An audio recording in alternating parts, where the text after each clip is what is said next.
Bismillahirrahmanirrahim. I am Khalid Hussain. I welcome you all on the platform of Legends Learning Hub.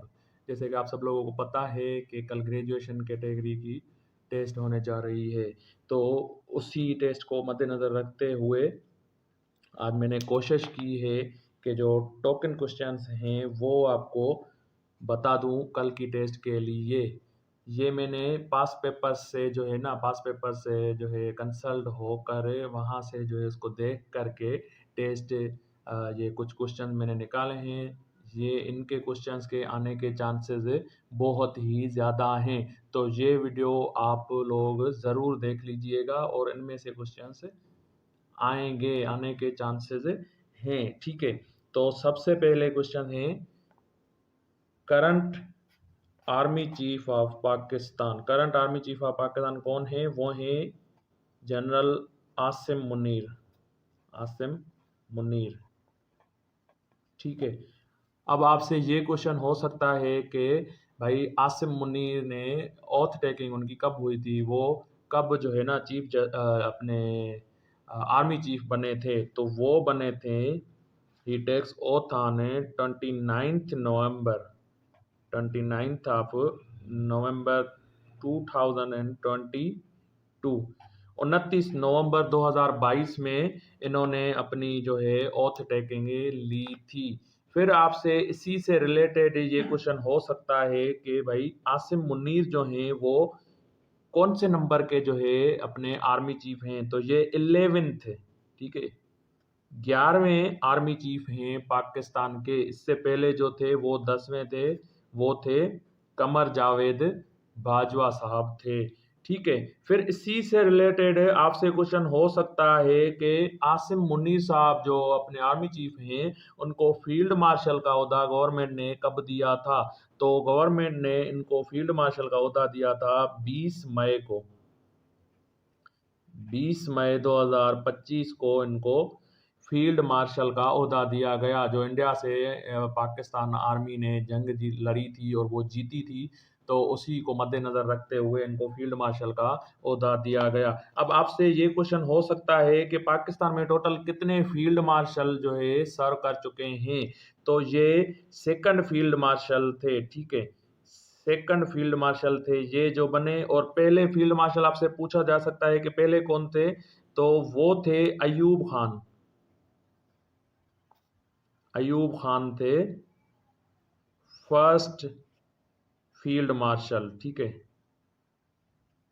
First field marshal थे अयूब खान, जिन्होंने अपने आप को ही field marshal का ओहदा दे दिया था 1916 में। 1960 में अयूब खान फील्ड मार्शल बने थे।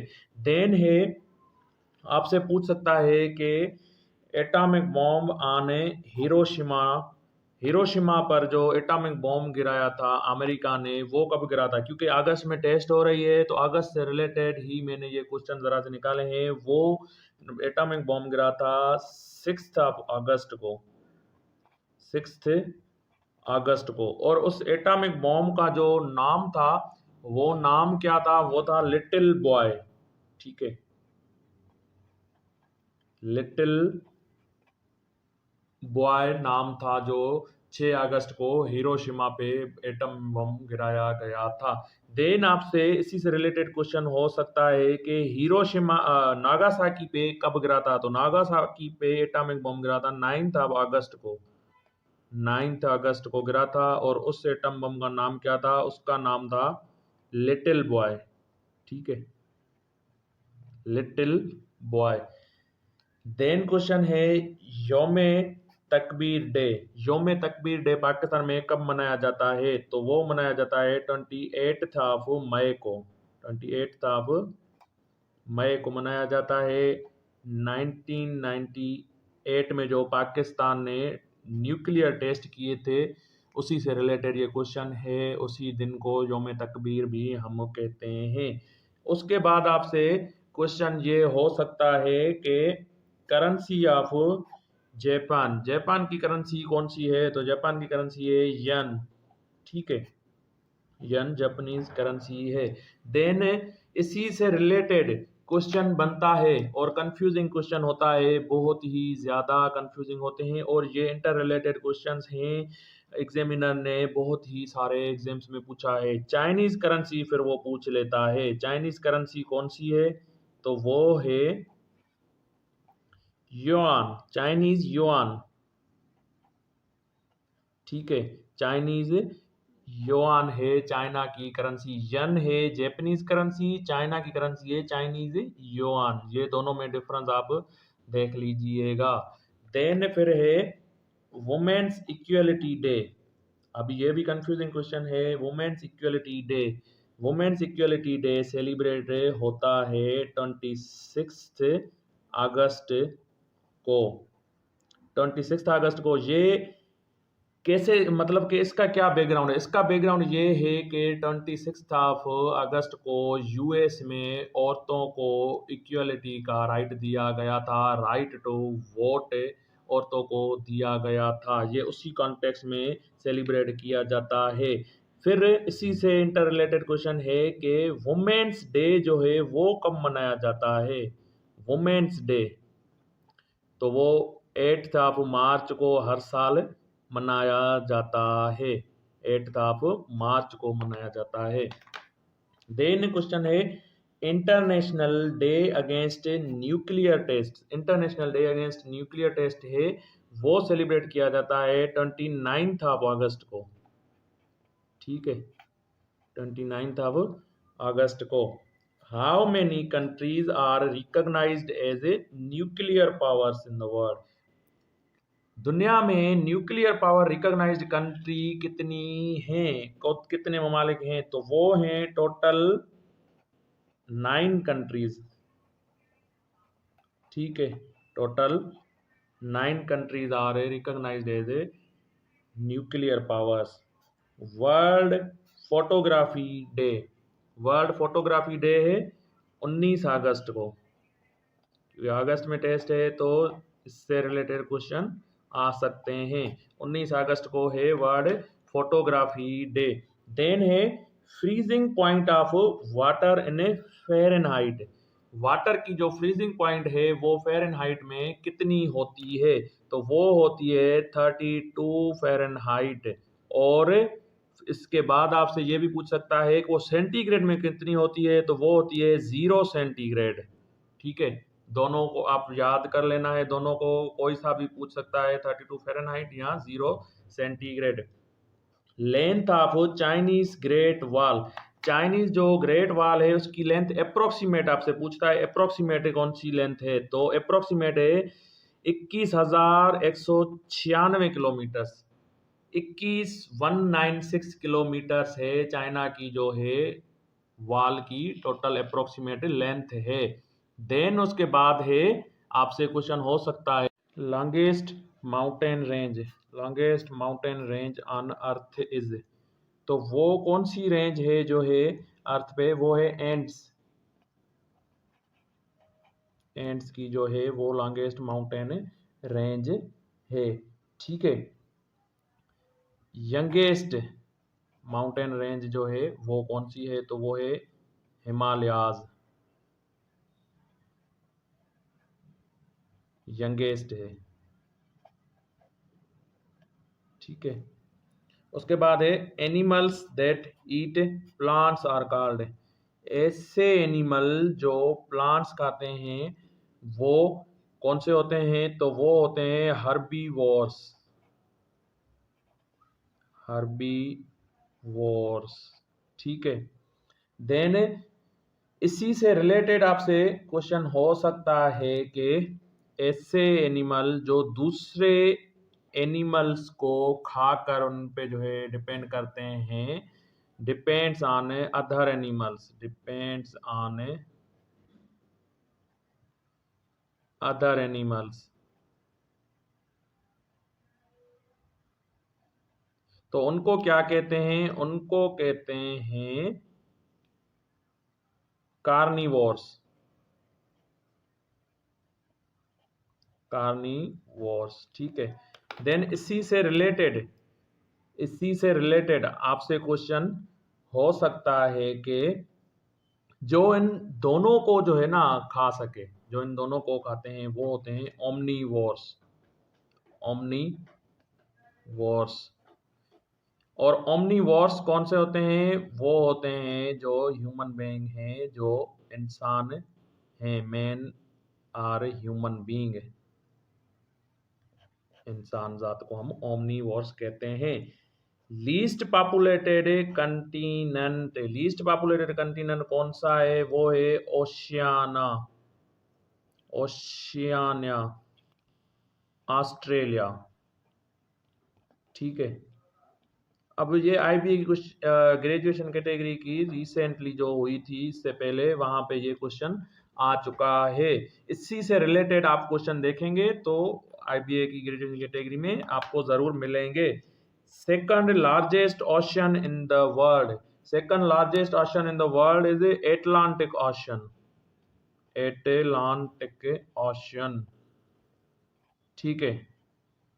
अभी आईबीए ने जो प्रीवियस ग्रेजुएशन कैटेगरी के टेस्ट लिए थे उसमें उन्होंने पूछा था कि थर्ड लार्जेस्ट एटलांटिक ओशन जो कि इंडियन ओशन है, मैंने आपके लिए लिखा है यहाँ पे second largest ocean Atlantic ocean, और फर्स्ट जो है वो है पैसिफिक। ठीक है, पैसिफिक ओशन। देन है ओआईसी कॉन्फ्रेंस इन पाकिस्तान, 1974 में जो सेकंड ओआईसी की कॉन्फ्रेंस हुई थी वो हुई थी पाकिस्तान में। ठीक है। अब ये आईबीए सक्कर ने क्वेश्चन पूछा है कि ओआईसी कब बनी थी या उसकी फर्स्ट कॉन्फ्रेंस कब हुई थी, तो मैंने उसी से रिलेटेड सेकंड कॉन्फ्रेंस उसकी लाई है ताकि आप लोगों को क्वेश्चन जो है अगर इससे रिलेटेड आए तो वो भी क्लियर हो जाए। Multan Sukkur motorway length, IBA Sukkur ने इससे रिलेटेड पूछा था क्वेश्चन कि मुल्तान सक्खर मोटरवे को हम क्या कहते हैं, तो उसको हम कहते हैं M5। ठीक है ना, M5। तो मैंने उसकी लेंथ आपके लिए लेकर आया हूं, वो है 392 किलोमीटर्स। आपसे इसकी लेंथ पूछ सकता है। ठीक है। Lahore to Islamabad motorway length, अब लाहौर टू इस्लामाबाद जो मोटरवे लेंथ है वो है 375 किलोमीटर्स, 375 किलोमीटर्स। ठीक है। इसको हम क्या कहते हैं? इसको हम कहते हैं M2 मोटरवे भी इसको हम कहते हैं। ये रिलेटेड भी, इससे रिलेटेड भी क्वेश्चन आईपीएस सक्खर की ग्रेजुएशन कैटेगरी टेस्ट में आ चुका है। उन्होंने वहां पे पूछा था M2 कौन सा मोटरवे है, तो अभी इसकी लेंथ पूछ सकता है, इन दोनों की लेंथ पूछ सकता है। उसके बाद आपसे ये क्वेश्चन हो सकता है कि भाई मोटरवेज पाकिस्तान में ऑफिशियली कब जो है ऑपरेट होना स्टार्ट हुए थे, तो वो हुए थे 1997 में पाकिस्तान में मोटरवेज का आगाज हो गया था। और फर्स्ट मोटरवे कौन सा था? फर्स्ट मोटरवे भी यही M2 था। ठीक है, जो पाकिस्तान में बना था, फर्स्ट मोटरवे भी यही M2 मोटरवे पाकिस्तान में बना था। First chief justice of Pakistan, first chief justice of Pakistan कौन है? वो थे अब्दुल रशीद, मियां अब्दुल रशीद। ठीक है। इससे रिलेटेड भी हमने अपने यूट्यूब पे वीडियोस रखे हुए हैं चीफ जस्टिस से रिलेटेड के कौन से थे और कौन से थे, शॉर्टेस्ट टर्म किनका था, लॉन्गेस्ट टर्म किनका था, वो भी वहां पे आप लोगों को मिल जाएगी। An object which allows light to travel through it is, ऐसा कोई ऑब्जेक्ट जो लाइट को अपने आप में से ट्रेवल करने दे, पूरी की पूरी लाइट उसमें से जो है ना ट्रेवल कर जाए, तो उसको क्या कहते हैं? उसको कहते हैं हम ट्रांसपेरेंट ऑब्जेक्ट, ट्रांसपेरेंट ऑब्जेक्ट। इसी से रिलेटेड आपसे क्वेश्चन पूछता है कि ऐसा ऑब्जेक्ट जो कि थोड़ी सी लाइट उससे जो है ना पास हो, थोड़ी सी लाइट ज्यादा मतलब कि उससे पास ना हो, तो उसको क्या कहते हैं? उसको कहते हैं ट्रांसल्यूसेंट, ट्रांसल्यूसेंट ऑब्जेक्ट। देन ऐसा ऑब्जेक्ट होता है कि जिसमें से लाइट बिल्कुल भी पास ना हो, तो उसको क्या कहते हैं? उसको कहते हैं ओपेक, उसको कहते हैं ओपेक। देन क्वेश्चन है कि व्हेन कायदे आजम गॉट टाइटल ऑफ कायदे आजम, Mohammad Ali Jinnah got title of कायदे आजम, तो वो मिला था उनको 1938 में। फिर आपसे ये क्वेश्चन हो सकता है कि इनको टाइटल किसने दिया था, तो वो दिया था मौलाना मजहरुद्दीन, मौलाना मजहरुद्दीन शहीद। मौलाना मजहरुद्दीन शहीद ने इनको टाइटल दिया था 1938 में। यह क्वेश्चन एसपीएससी के मल्टीपल टेस्ट में आ चुका है। देन मोस्ट इंपॉर्टेंट क्वेश्चंस जो आपसे पूछे जा सकते हैं और आईबीएस अखर ने अपनी प्रीवियस ग्रेजुएशन कैटेगरी की टेस्ट में पूछे भी थे। सेंट्रल एशिया के कैपिटल और उनकी करेंसी आईबीएस अखर ने पूछी थी। अब सबसे पहले है कि कजाकिस्तान के जो कैपिटल है कजाकिस्तान का वो कौन सा है, तो वो है अस्ताना। ठीक है, अस्ताना कजाकिस्तान का कैपिटल है। देन किर्गिस्तान का कैपिटल कौन सा है, तो वो है बिशेक। वो है बिशेक कैपिटल है किर्गिस्तान का। और ताजिकिस्तान का कैपिटल कौन सा है, तो ताजिकिस्तान का कैपिटल है दुशैंब। दुशैंब, जरा से मुश्किल है नाम इनके। देन तुर्कमानिस्तान का कैपिटल कौन सा है, तो वो है अशगाबत। अशगाबत, ठीक है। उज्बेकिस्तान का कैपिटल कौन सा है, उज्बेकिस्तान का कैपिटल है तशकेंत। तशकेंत, ठीक है। अब फिर आपसे वो इनकी करेंसीज भी पूछ सकता है। तो कजाकिस्तान की करेंसी कौन सी है, कजाकिस्तान की करेंसी है टेंग। ठीक है। किर्गिस्तान की करेंसी कौन सी है, किर्गिस्तान की करेंसी है सोम। ताजिकिस्तान की करेंसी कौन सी है, ताजिकिस्तान की करेंसी है सोमोनी। सोमोनी, ठीक है। उसके बाद है तुर्कमानिस्तान की करेंसी कौन सी है, तुर्कमानिस्तान की करेंसी है मनात। देन लास्ट में उज्बेकिस्तान की करेंसी है सोम आर सुम। ठीक है। मोस्ट इंपॉर्टेंट ये करेंसीज और कैपिटल्स हैं, बिल्कुल जरूर इनको देख लीजिएगा, यहाँ से क्वेश्चंस आएंगे। देन है Olympic gold medal by Arshad Nadeem. Arshad Nadeem ने ओलंपिक का जो गोल्ड मेडल जीता था जेवेनाइल थ्रो में इन्होंने जो है ओलंपिक का मेडल जीता था। वो कब जीता था, वो जीता था 8 अगस्त को। 8 अगस्त को इन्होंने वो गोल्ड मेडल जीता था। देन उसके बाद पूछा जा सकता है कि उनका थ्रो कितना था। अरशद नदीम ने जो थ्रो किया था, रिकॉर्ड था उनका ओलंपिक में वो थ्रो, वो था 92.97 का उनका जेवेनाइल का थ्रो था। रिकॉर्ड बेस्ट था ओलंपिक में, सेकंड बेस्ट उनका थ्रो गया था। फिर आपसे ये पूछा जा सकता है कि पेरिस ओलंपिक के हेल्ड ऑन, पेरिस ओलंपिक जो हुई थी वो कब हुई थी, वो हुई थी 26 जुलाई को। ठीक है, 26 जुलाई 2024। देन आपसे क्वेश्चन पूछ सकता है कि next Olympic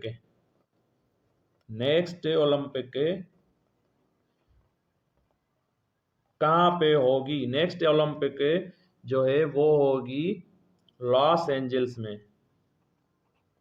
Los Angeles USA में। ठीक है। और इसी से रिलेटेड आपसे क्वेश्चन हो सकता है कि विंटर ओलंपिक्स जो है वो कहाँ पे होगी। विंटर ओलंपिक्स होगी, विंटर ओलंपिक होगी इटली में, वो होगी 2026 में इटली में होगी। ठीक है। अभी मोस्ट रिसेंटली पाकिस्तान के अरशद नदीम ने जेवेनाइल के ही स्पोर्ट्स में अपना गोल्ड मेडल जीता। वो कौन सा था इवेंट था, वो थी एशियन एथलेटिक्स चैंपियनशिप।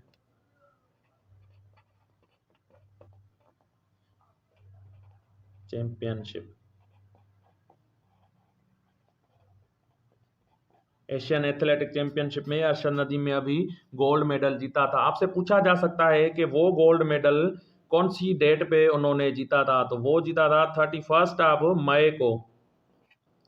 कितनी थ्रो थी उनकी वहां पे उनकी थ्रो थी 86.40 मीटर्स की, 86.40 मीटर की वहां पे उनकी थ्रो थी। तो ये मोस्ट इंपॉर्टेंट क्वेश्चंस थे जो मैंने आपको यहाँ पे अभी करवाए हैं। इनसे रिलेटेड आप लोग ये देख लीजिएगा, इनसे रिलेटेड आईबीए में क्वेश्चंस आएंगे, कल जरूर आएंगे। कोई ना कोई इनसे क्वेश्चन ज़रूर आएगा। हमारे फेसबुक पेज से जुड़े रहिए, हमारे यूट्यूब चैनल को सब्सक्राइब करिए, ये वीडियो आपको वहाँ पे मिल जाएगी। Thank you so much.